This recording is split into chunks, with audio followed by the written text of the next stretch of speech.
Hi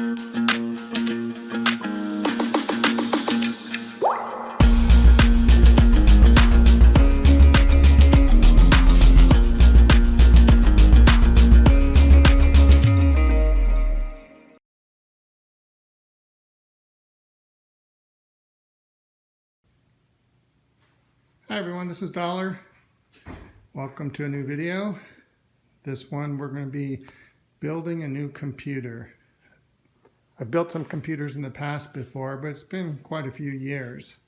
I have a first gen i7 in my current system that's quite dated and thought it was time for an upgrade. But I've always said when the first CPU gets to 5 gigahertz, that's when I'll upgrade.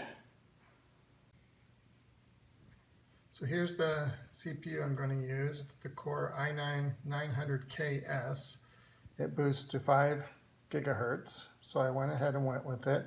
With the AMD competition the way it is now, this thing has dropped to about $500, I think is what I paid for it. So looking forward to seeing what that can do. The case is going to be a Lian 011 Dynamic XL. I like the idea of the XL when that came out. I wasn't going to get the regular Dynamic, but I saw this one that there's a lot more room. And as I'm getting a little older, I like to have the room inside the case to work. And I like the idea of the wiring and the power supply all being on the other side. Sorry, this is in plastic right now. We'll take a look at this later on when we unwrap it. In addition to that, I have a ASUS Maximus 11 Hero with Wi-Fi, going with a white theme here with the Corsair RM 850X for power, some Corsair Vengeance Pro RGB, a series of RGB fans that are going with that, and a M.2 NVMe for the primary hard drive, I guess you'd say. So that's going to be my boot drive. I am bringing over some of the other drives from the old system later on, but this will be the primary boot drive with 1 terabytes. And using the Corsair Commander Pro for the RGB controls. And I do still burn Blu-ray DVDs, and the new cases do not come with a DVD slot, so I'm using a NexStar DX external CD case that I'll be plugging in. That's a SATA case that I'll be plugging in to burn Blu-rays. And the AIO I'm using for a CPU cooler is a Deep Cool Gamer Storm Captain 360X White Edition with anti-leak technology. It's basically a nipple that goes on the end here that expands when the unit heats up so that the water has a place to go. I've never used an AIO before, so this will be interesting. I've always had the air-cooled CPU, so I'm anxious to get this going. The only RGB on this will be actually in the pump itself. The fans will actually be at the top of the case, but the rest of the fans will be on the bottom, the side, and the back, and those will be the RGB fans. So let's get this thing put together. Here's the Lian case XL. My first impressions of this thing is humongous. It's very large. There's a lot of room in there to do stuff. I love the white theme behind it. And even though I have a lot of unique parts going into this, this is not a review of the individual parts, but it's more of an assembly video. So you can see I'm not a professional assembler. I'm doing this on my kitchen table, and just kind of walking you the process of somebody, the normal average Joe, how to build a computer. So the first thing I'm going to do is unpack the motherboard. And in the box I have a bunch of SATA cables, some standoffs for the motherboard mounts, some cable extensions. It looks like some extra components that will be screwed onto the motherboard itself. And there's an SLI adapter, as well as a bunch of stickers that I don't think I'll be using. But, so we're gonna first install the CPU. Remove this little slot, just pull it out and lift up the CPU protector. CPU comes in a little package, just unwrap it. There's notches on each side here that makes it only go in one way, like so. Okay, go ahead and close this up. So it latches in the front, and pull this down, and then the plastic will pop off and you have your CPU installed. This is an 1151 socket and the chipset is the Z390. Back of the AIO pump support has two sides. One says AMD and one has 115X. This is a 1151 socket, so that's what the one side we're going to use. Now that we found the 115X, we actually want to turn it over. That's where our little bolts are going to go. So they're going to go in the socket right there. Even though this says AMD, the 115X is on the other side, and that's how we want to identify which socket it goes in. This is 115X, so it's the lower, in this case would be the lower socket. Now that we have the little bolts in the support, we want to put this in the back of the motherboard. Go right in those holes, just like that.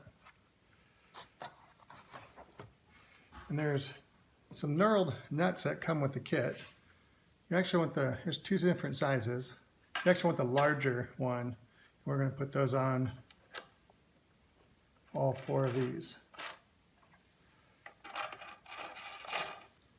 Note that the AIO, the all-in-one as they're called, is adaptable for AMD, Intel, as you saw on the support.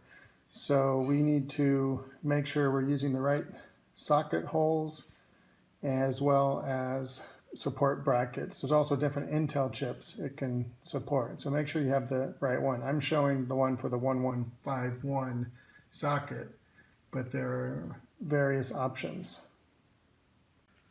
I'm going to put the pump supports on. Make sure that the splays in the sockets go outward, radiate outwards from there, and then they'll go on to the screws just like that. And then the smaller knurl nuts will go on top of those, like so. So I'll go ahead and put all four of them on. We'll continue with the AIO installation after it's installed in the case. I want to get the radiator in the right position. I'm going to be installing the motherboard before I put the RAM in. It'll be mounted right on these 9 screws. Their standoffs are pre-installed on the Lian case.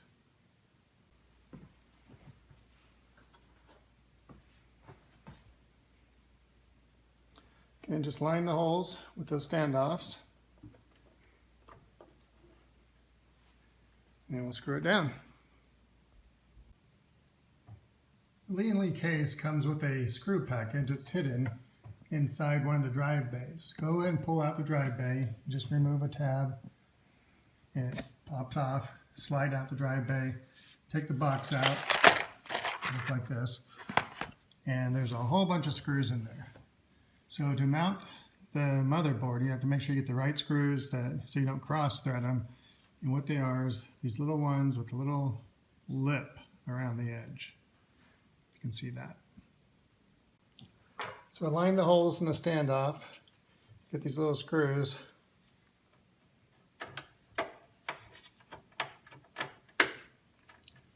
And those fit nicely. The other ones I tried will cross thread. So make sure you use the right screws. So don't over tighten them, snug. And go ahead and put all 9 of them in if you're using this size motherboard.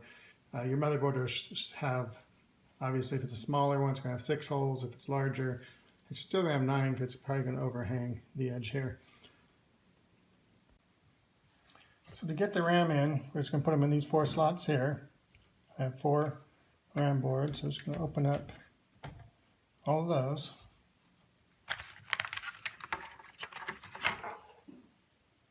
And these again go in one way. There's a little notch right here, and it's offset to one side. You just push those down in there until it snaps into place.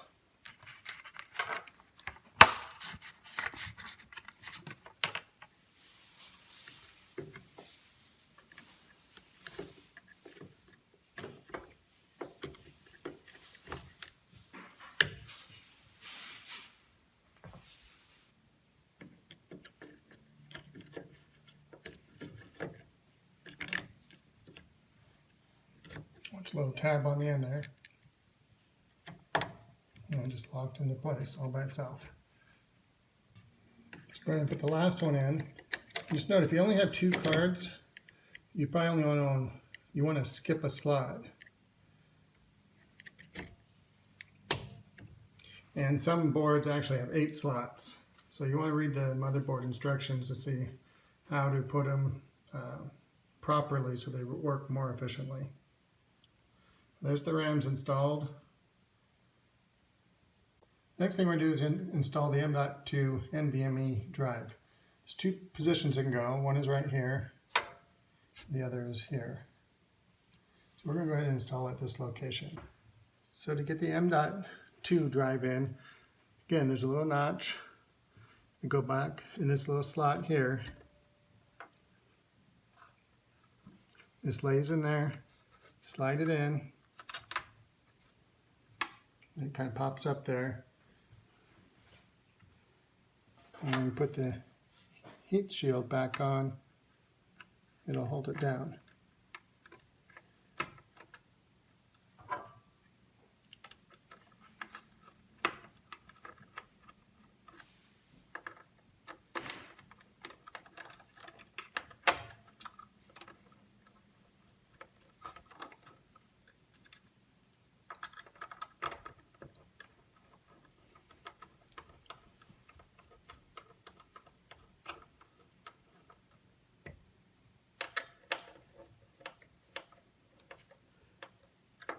Again, don't over tighten it. Just want it to be secure.